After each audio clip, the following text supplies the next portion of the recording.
The world's fastest Renault 5 Turbo OG engine, this is it. 550 horsepower. Let's dive in and let's have a closer look at what makes this so special and so fast.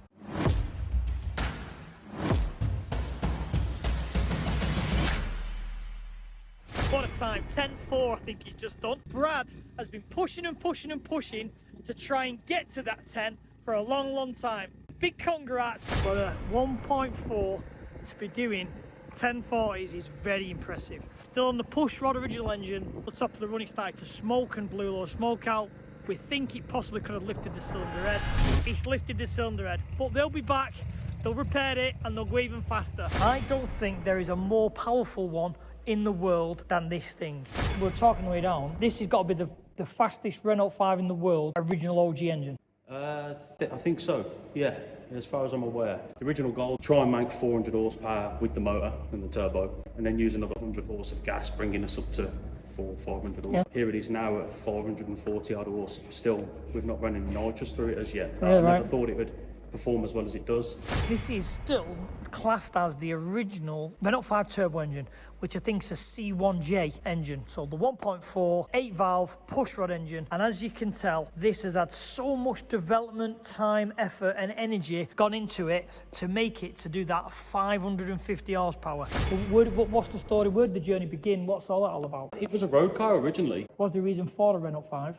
A lot of the lads in the local area growing up had Renault 5s back in the day. We started running it around on the streets as you do, turning it up, blowing it up, learning the hard way over the years. And it got to a point where it was getting a bit silly, obviously, like messing about on the road. So we went over and started racing at Shakespeare. We thought it was quick for what it was on the road, but then when you turn up to a proper drag strip, it knocks you straight back down to the bottom. In the beginning, yeah. Yeah. I remember when this thing was running 15s. The very start, from running 12s, 11s, 10s, then down to 9s. This has been a labour of love. So it's gone from battling to get a 10, trying to squeeze a 9, and now consistent 9s now, isn't it? I wouldn't call them consistent. Come on. It's done 4. Come on, that's enough. Yeah, that's more than I thought it would ever do, to be honest with you. It's not been the most reliable car in the past. They're not reliable, are they? Not reliable, standard Never, power. they're never reliable. No. We've broke this in every way you can imagine. That's the bit I enjoy the most, to be honest. I do. That's my part. It's not all about the driving side. It's about the development, the building, the what's going to fail. For people who have the passion, like myself and Brad, builders rather than drivers, weekend racing might be one weekend. There's more time in the garage, enjoyment, stress relief is more than just that simple run on the quarter mile. Battery isolator, ignition on. You then crank it a few times to get some oil pressure up. Fuel pump 1, which is horrendously noisy.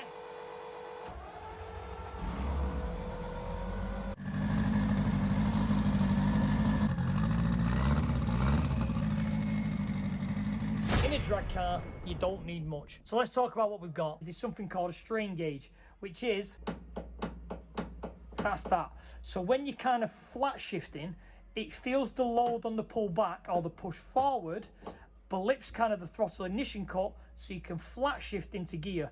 So basically foot on the accelerator, flat down, and then you go first, and as it feels that little bit of tension to pull into second, ignition cut, pull back. Same again into third, push forward, ignition cut.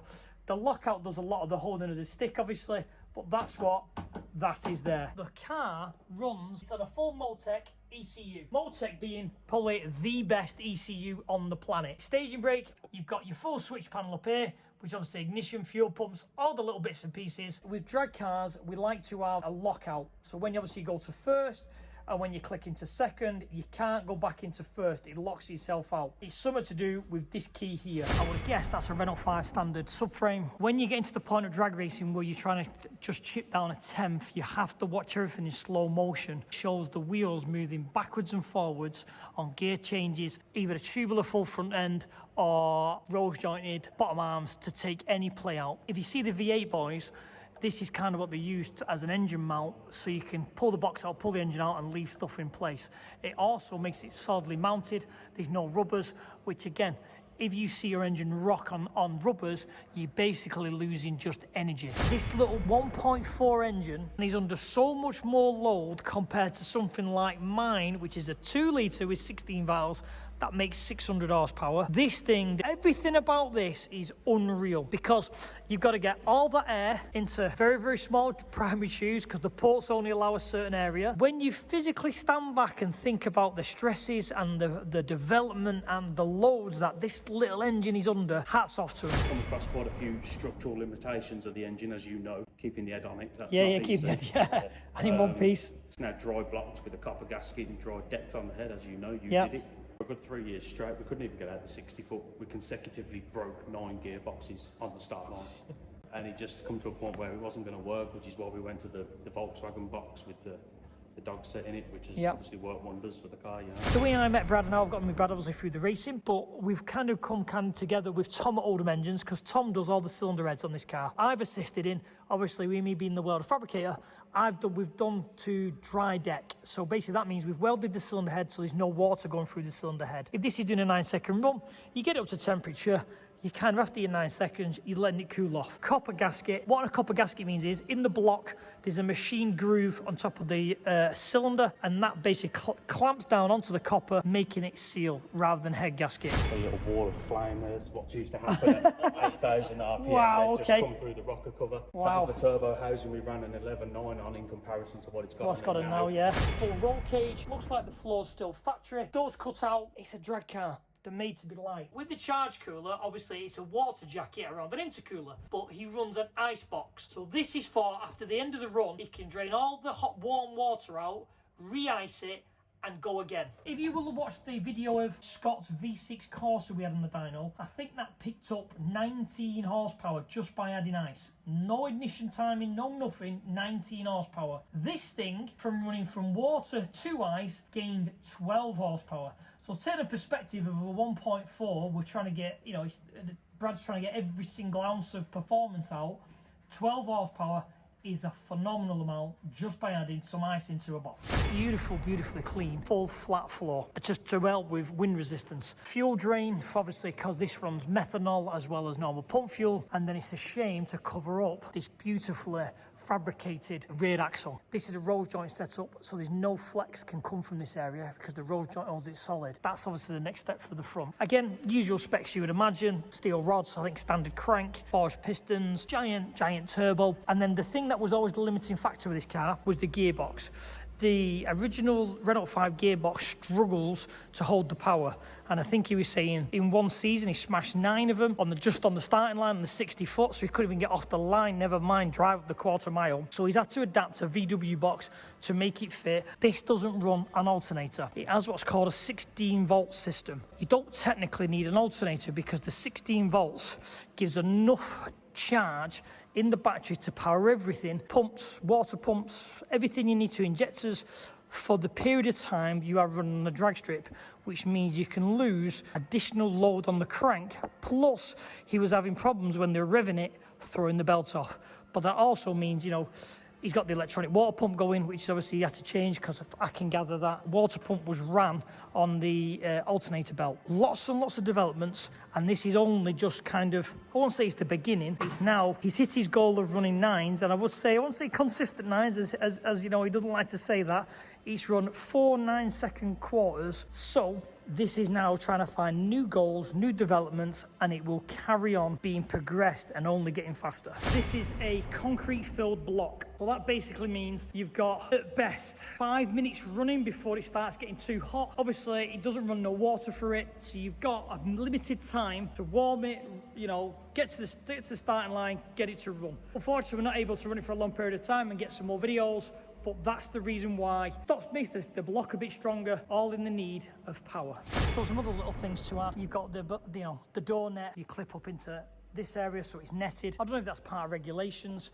I know some of these are where you've got to have your seatbelt anchor as part of some regs for some front-wheel drive events, and it's amazing how much front-wheel drive he's coming on in the UK, and he's growing. And this thing, if there was a class for 1.4s, I don't know a single car in the UK of this engine size which would be able to keep up with this little monster. As you can see, the main stick on the car is EFI parts. And if anyone who follows the channel will know, that is Chris. Maps my car, maps Brad's car. I think he has the world's fastest Renault 5. Amazing guy, as I sing his praises all the time, looks after us all, does the best job, and I'll be honest with you, this car would be nowhere near where it is today, and Brad will agree, it'd be nowhere near without the help of Chris. Even to the point of I don't think I would be anywhere near if it wasn't for the help and assistance of Chris. Big thanks to Chris if you're watching this. It's absolutely smashed my expectations, it really has. The goal was only ever to run 9s, but back to the dyno, we just seemed to make more power, and with the recommendations of Chris as to what was holding us back at that point, we'd go back and try and fix the reliability issue that brought the day to an end usually,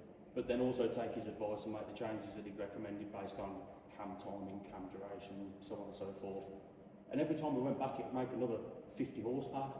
So then we'd go to the track and it'd get even less up the strip line before it would break it, yeah. I mean, I even nursed it off the line in first, steady for a second, got on the power in third, and it just stripped all the teeth off the gears.